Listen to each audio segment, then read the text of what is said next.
현재 연간 법정 최고금리가 24%에서 20%로 인하됩니다.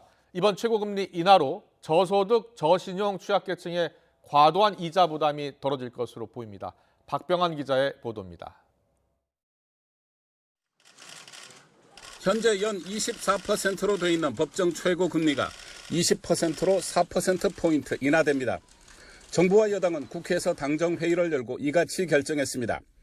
저신용 서민들이 많이 이용하시는 대부업의 경우 실제 상환 능력과 관계없이 일괄적으로 법정 최고금리를 적용하고 있기 때문에 최고금리의 인하 없이는 이분들의 부담을 낮출 수 없는 것이 현실입니다. 최고금리를 20%로 낮추는 방안은 문재인 대통령의 대선 공약으로 지난 2018년 27.9%에서 24%로 낮춘 지 약 3년 만에 또 한 번 내려가게 됐습니다. 최고금리가 20%로 낮아지면 20%보다 높은 금리로 대출을 이용하던 239만 명 가운데 87% 정도인 208만 명의 이자 부담이 매년 4,830억 원가량 줄어들게 됩니다. 현재 208만 명이 이용하고 있는 대출 규모는 14조 2천억 원에 달합니다.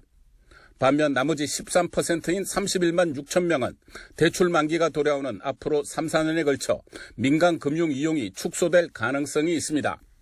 금융위는 이 가운데 약 3만 9천 명이 대출받은 2,300억 원은 불법 사금융을 이용하게 될 가능성이 있을 것으로 추정했습니다. 최고금리 인하는 시행령 개정을 통해 내년 하반기쯤 시행될 예정입니다. 금융당국은 법정 최고금리 인하에 따른 정책금융상품의 금리 조정도 함께 추진하기로 했습니다. 햇살론 같은 저신용자 대상 정책 서민 금융상품 공급을 연간 2,700억 원 이상 확대하고 취약 연체 차주에 대한 채무 조정과 신용회복 지원도 강화하기로 했습니다. 또 저신용 서민을 대상으로 신용대출을 해준 업체에 인센티브를 제공하는 방안도 검토하기로 했습니다.